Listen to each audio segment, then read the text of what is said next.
नमस्कार दोस्तों, सभी को वंदे मातरम और स्वागत है आप सभी के एक बार फिर मेरे यूट्यूब चैनल पे। दोस्तों, नरेंद्र मोदी अपनी गवर्नमेंट नरेंद्र मोदी 3.0 में जिस तरीके से काम कर रहे हैं, उनके काम की दिशा को देखकर शायद विपक्षी खेमे में खलबली जरूर मची होगी। क्योंकि जैसे कैबिनेट की बैठक हुई, कैबिनेट बैठक के बाद सबसे पहले उन्होंने फैसला किया कि वो जो किसान निधि सम्मान है उसको भेजेंगे और फाइनली उन्होंने सारे किसानों को निधि सम्मान भेज दिया है। और 19 जून को बिहार के राजगीर के नालंदा के नए कैंपस का जब उन्होंने उद्घाटन किया तो सोशल मीडिया पे चर्चाओं का बाजार जो है गर्म हो चुका है और लोग तरह तरह के पोस्ट अपलोड कर रहे हैं। कोई वीडियो अपलोड कर रहा है, कोई different types of post upload कर रहा है और ये कह रहा है कि देखिए हमने इतिहास को फिर से पाने की कोशिश की है। क्योंकि नालंदा यूनिवर्सिटी भारत के साथ विश्व के सबसे प्राचीन यूनिवर्सिटी में से एक था, जिसमें बहुत सारे देशों के लोग के बच्चे आते थे, यहाँ अध्ययन करते थे, यहाँ पे प्रोफेसर का काम करते थे और नई नई विद्याओं को सीखकर अपने देशों पर जाकर अपने देश के ऊर्जावान हितों पर काम जरूर करते थे। लेकिन जिस तरीके से 12वीं सदी में बख्तियार खिलजी जैसे आक्रमणकारी शासक ने नालंदा यूनिवर्सिटी को तहस नहस किया, डिस्ट्रॉय किया, इसमें आग लगा दिया, पूर्णतः उसे डिस्ट्रॉय करने की कोशिश की है। लेकिन इतिहास का पहिया फिर से घूम चुका है और भारत अपने गौरवशाली इतिहास के क्षणों को पाने के लिए फिर से काम कर चुका है और जिसकी शुरुआत हो भी चुकी है कि जिस तरीके से 19 जून को प्रधानमंत्री ने नालंदा यूनिवर्सिटी के नए कैंपस का उद्घाटन किया। वहाँ पर बहुत सारे देशों के लोग आए, उस बड़े सम्मान में लोगों ने एक दूसरे से बात की, नालंदा के हर एक कोने को जानने की कोशिश की।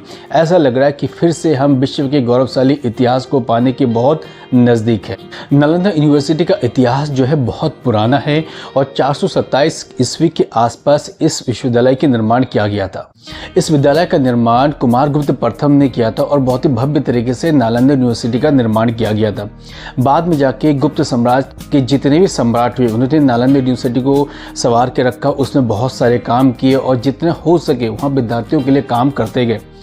नालंदा यूनिवर्सिटी बनने के बाद लगभग 700 साल बाद तक नालंदा यूनिवर्सिटी की अपनी गौरवशाली इतिहास वहाँ पर मौजूद रहा। कहते हैं कि देश और विदेश से लगभग 10 से 15 हज़ार के आसपास के बच्चे वहाँ पर आते थे, वहाँ पर पढ़ाई किया करते थे और जहाँ तकरीबन 1500 से लेकर 2000 के आसपास के टीचर्स होते थे, बड़े बड़े प्रोफेसर होते थे और यहाँ पे बड़े बड़े आचार्य होते थे जो बच्चों को पढ़ाया करते थे। नालंदा यूनिवर्सिटी में बहुत सारे डिफरेंट टाइप्स ऑफ सब्जेक्ट भी है, जिसके कारण नालंदा यूनिवर्सिटी एक टाइम पे भारत का गौरवशाली इतिहास में रहा है।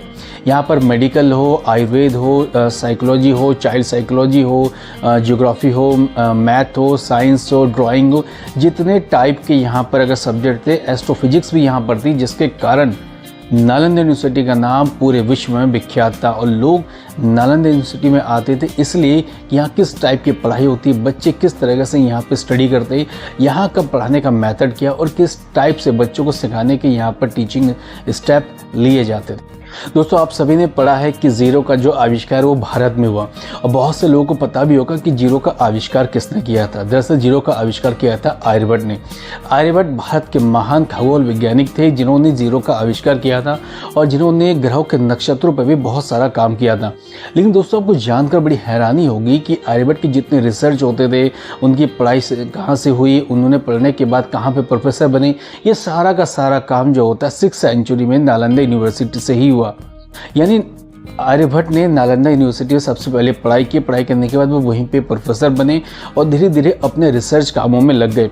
उनके साथ उस टाइम के बहुत सारे और भी लोग थे जो उस यूनिवर्सिटी से पढ़ाई करने के बाद वहाँ के प्रोफेसर बने और मिलकर बहुत सारे काम करने की अपनी योजना भी बनाई थी। यानी इन चीज़ों से आप मान सकते हैं कि नालंदा यूनिवर्सिटी कितना महत्वपूर्ण यूनिवर्सिटी था अपने समय में और दूर दराज के लोग किस तरीके से उस पर आते थे, वहाँ स्टडी करते थे और जानने की कोशिश करते कि किस तरीके से नई नई चीज़ों की जो खोज उस टाइम में किया जा सके। दोस्तों, जैसा कि मैं कह रहा हूँ कि नालंदा यूनिवर्सिटी अपने टाइप के बहुत प्राचीन यूनिवर्सिटी में से एक था, जिस कारण देश और विदेश से बहुत सारे लोग वहाँ पे आते थे, विजिट करते थे, पढ़ाई करते थे, दूसरों को पढ़ाया भी करते थे। 7th सेंचुरी में चीन के यात्री और स्कॉलर हिनसांग भी भारत आए। भारत आने के बाद वो सबसे पहले नालंदा गए। नालंदा जाने के बाद वहाँ पे स्टडी किया, फिर वहाँ के बच्चों को पढ़ाया, बहुत सारे ग्रंथों का उन्होंने यहाँ पे अध्ययन भी किया। उसके बाद जब 645 ईस्वी के आसपास अपनी देश चीन की यात्रा पर जब निकले तो यहाँ से बहुत सारे ग्रंथों को लेके गए, बहुत सारे हिंदू और बौद्ध ग्रंथों को लेके गए। ले जाने के बाद जब वो अपने देश चाइना पे गए तो चाइना पे जाने के बाद इन सारे ग्रंथों का चीन की भाषाओं में ट्रांसलेशन कराया और उसके बाद वहाँ के लोगों को ये जो अपार ज्ञान है इस ज्ञान से उनको रूबरू कराया। और कहते हैं, एक इतिहासकारों का ये भी मानना है कि जब हेन संग ने अपनी आत्मकथा में जब कुछ बातों का जिक्र किया तो नालंदा यूनिवर्सिटी के बहुत सारे बातों का जिक्र किया और एक तरह से भारत की सारी योजना, भारत में किस तरह से शिक्षा दीक्षा होती है, भारत में राजपाट कैसे होता है, इन सारे बातों का जिक्र हेन सांग ने अपनी आत्मकथा में ज़रूर की थी। 427 ईस्वी में जब नालंदा यूनिवर्सिटी को बनाया गया, उसके बाद इसकी जो बहुत सारी बातें हैं देश विदेश में फैलने लगी। लेकिन उसके 700 साल बाद तकरीबन 1193 के ईस्वी के आसपास तुर्की के आक्रमणकारी शासक मोहम्मद बिन बख्तियार खिलजी ने जिस तरीके से नालंदा यूनिवर्सिटी को तहस नहस कर दिया, वहाँ के हिंदू और बौद्ध भिक्षुओं को मारा पीटा, उनको काटा, जिस तरीके से नालंदा यूनिवर्सिटी को आग के हवाले कर दिया। नालंदा यूनिवर्सिटी के बहुत बड़ी लाइब्रेरी, माना जाता है कि वो 3 से 6 मंजिले के आसपास थे, उस पर 90 लाख से ज़्यादा पुस्तकें पांडुलिपि थी, उनको जला दिया, जो लगभग 3 महीने तक जलता रहा।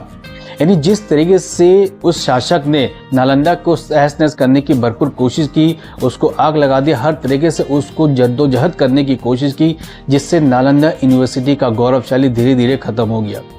लेकिन दोस्तों, इसको आग लगाने के पीछे का कारण क्या था वो भी जानना पड़ेगा, क्योंकि आजकल जिस तरीके से सोशल मीडिया पे एक पोस्ट निकल रहे हैं, कोई कह रहा है ये इसकी कहानी है जलाने की, कोई कह रहा है ये इसकी कहानी है जलाने की, बहुत सारे लोग वीडियो में डिफरेंट बातें करते हैं। लेकिन हो सकता है उन चीज़ों से मैं आपको थोड़ा सा एक बात बताऊँ जिससे शायद आपको समझ में आएगा कि आखिर बख्तियार खिलजी ने क्यों नालंदा यूनिवर्सिटी को आग के हवाले किया था।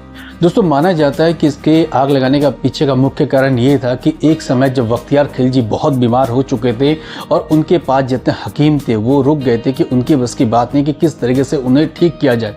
तब किसी ने कहा कि नालंदा यूनिवर्सिटी में मेडिकल डिपार्टमेंट में बहुत बड़े बड़े बौद्ध भिक्षु है, हिंदू आचार्य है, उनमें से आप किसी को बुला लीजिए, हो सकता है कि वो आपको सही कर दे।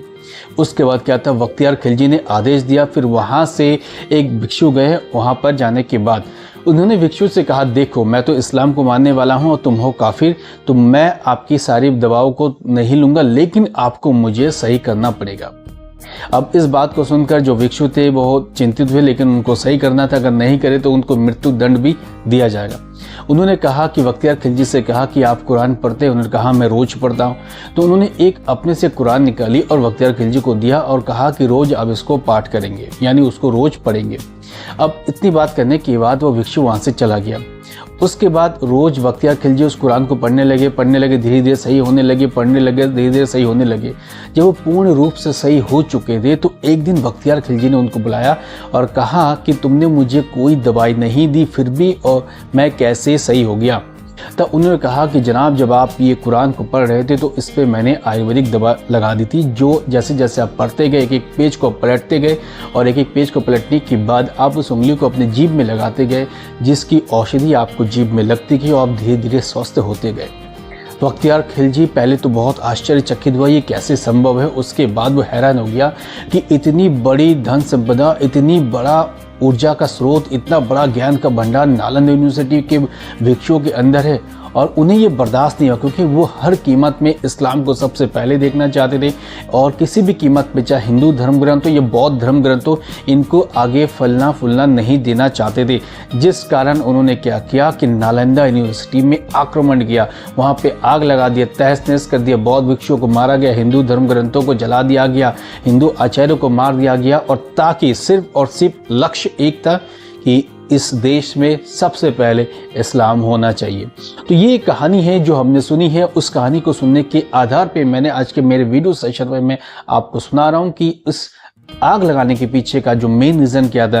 क्योंकि आप बहुत जगह चेक करेंगे, बहुत जगह रिसर्च करने की आप कोशिश करेंगे तो एग्जैक्टली आपको मेन रीज़न पता नहीं चलेगा कि आखिर बख्तियार खिलजी ने पूरी यूनिवर्सिटी को डिस्ट्रॉय क्यों किया, वहाँ पे आग क्यों लगा दिया। बहुत सारी चीज़ें आपको बस यही मिलेगा कि बख्तियार खिलजी ने पूरी यूनिवर्सिटी को आग लगा दिया, लाइब्रेरी को जला दिया, जो तहस नहस कर दिया वो जलता रहा। बट इसके पीछे का मेन रीज़न क्या है वो शायद बहुत ही कम लोगों को मिले। नालंदा यूनिवर्सिटी को जिस तरह से आग के हवाले कर दिया गया था, जिस तरीके से उसको सर्वनाश करने की कोशिश की, उसको तहस नहस करने की कोशिश की, तो उन सारे विवेचनाओं को फारसी इतिहासकार मिनहाजुद्दीन सिराज ने अपनी किताब तवाक़त एन नासिर में उसका उल्लेख किया। उसमें उन्होंने कहा है कि खिलजी नहीं चाहता था किसी भी हालत में कि बौद्ध धर्म ग्रंथ आगे बढ़े, बौद्ध धर्म का प्रचार प्रसार हो। वो ये चाहते थे कि हर हालत में इस्लाम धर्म आगे रहे। तो इसके एक ही उपाय है कि नालंदा यूनिवर्सिटी में जितने बौद्ध भिक्षु हैं, जितने बड़े बड़े विद्वान हैं उन सबको मार दिया जाए, वहाँ पे आग लगा दिया जाए और उसको तहस नहस कर दिया जाए। दोस्तों, जिस तरीके से नालंदा यूनिवर्सिटी को बख्तियार खिलजी ने तहस नहस करने की कोशिश की, ये यूनिवर्सिटी इतना बड़ा था कि तहस नहस करने के बाद जब इसकी खुदाई चालू हुई तो इसका मात्र 10% ही फाइंड आउट किया गया। यानी सोचिए, इतना बड़ा यूनिवर्सिटी जी खुदाई करने के बाद जिसका 10% हिस्सा ही यूनिवर्सिटी के खुदाई करने के बाद प्राप्त किया गया। क्योंकि दोस्तों, जो यूनिवर्सिटी का जो पुराना साइट है जिस पर खुदाई करने के बाद जब उसके अवशेष पाए गए तो उसको यूनेस्को के वर्ल्ड हेरिटेज साइट में उसको नॉमिनेट किया गया। यानी उसको संरक्षण करना अब यूनेस्को की जिम्मेदारी है। दूर दराज से लोग आते हैं, वहाँ विजिट करते हैं, वहाँ देखते हैं कि नालंदा यूनिवर्सिटी का इतिहास क्या है, नालंदा यूनिवर्सिटी में क्या क्या चीज़ें पाई जाती थी। लेकिन फाइनली अब जब नए कैंपस का उद्घाटन हो चुका है तो शायद अब नालंदा यूनिवर्सिटी के बारे में अब बहुत से यूथ को इन चीज़ों के बारे में पता चलेगा। लोग आएंगे जाएंगे, उस यूनिवर्सिटी में एडमिशन लेंगे और पुरानी गौरवशाली इतिहास को फिर से जानने की कोशिश करेंगे।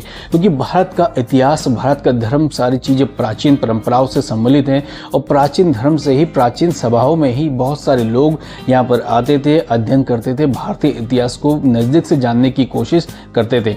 सो दोस्तों, आज के इस वीडियो पे जस्ट मैंने आपको बताने की कोशिश की कि नालंदा यूनिवर्सिटी भारत ही नहीं अपितु पूरे विश्व के लिए बहुत ही महत्वपूर्ण विद्या का एकमात्र केंद्र था, जिसकी शुरुआत मोदी गवर्नमेंट ने 3.0 में फिर से नए कैंपस के उद्घाटन करने के बाद कर चुके हैं। उम्मीद है कि मोदी गवर्नमेंट आने वाले टाइम पे बहुत भी काम करेंगी और शायद भारतीय गौरवशाली जो इतिहास है उसे फिर से जीवित करने का पूर्ण रूप से काम जरूर करेंगे। तो दोस्तों, आज के इस वीडियो में इतना ही। अब आपका काम है कि वीडियो को वॉच करने के बाद इसमें कमेंट्स, लाइक, शेयर जरूर करें। और दोस्तों, रिक्वेस्ट है कि जो इस वीडियो को देखें अपने फ्रेंड सर्किल में इस वीडियो को शेयर करने की कोशिश करें। दोस्तों, कल फिर मिलेंगे एक और नई वीडियो के साथ। Thank you. जय हिंद।